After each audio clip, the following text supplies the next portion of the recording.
আনারস, যার কারণে কিন্তু পায়ে এত শক্তি। বাপরে বাপ, অল্পের জন্য লক্ষ্যগ্রস্ত শরীফের এই শটটি। শরীফ কিন্তু পেশাগত কারণে মালয়েশিয়াতে থাকেন। এই শরীফ জার্সি নাম্বার 11 নিয়ে খান সামাতে যার বাড়ি এবং মালয়েশিয়া বিডিএফসি দলে খেলছেন তিনি। লম্বা করে ক্রস, বিপদ কিন্তু ঘটে নাই। পাশে রেখা অতিক্রম করে সীমানার বাহিরে একটু পক্ষে বিপক্ষে অবস্থা তুলবেন ছোট্ট করে ওয়াল। এন্ড ফ্রম দ্য টাইমিং থেকে শরীফ খান সামাদ যুবরাজ কেড়ে নিয়েছে, সেখানে বেলাল পরবর্তীতে সতীর্থ ফুটবলার। আবারও শরীফ ভালো খেলছেন। ও টোকাটা বড় হয়ে গেল, বাড়িয়েছিলেন সেখানে সতীর্থ ফুটবলার মুস্তাকিম, তিনি নিয়ন্ত্রণটা নিতে পারেন নাই।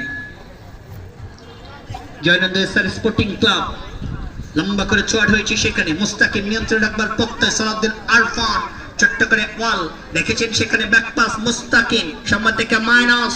এন্ড ফর দ্য টাইমিং থেকে লাফটেক বারবার প্রচেষ্টা, ফাউলের কথা বলছিলাম আমরা, লাগাতে পারে চৌরঙ্গি দলটির জন্য।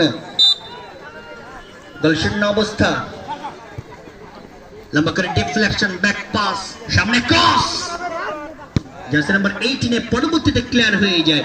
জয়নন্দ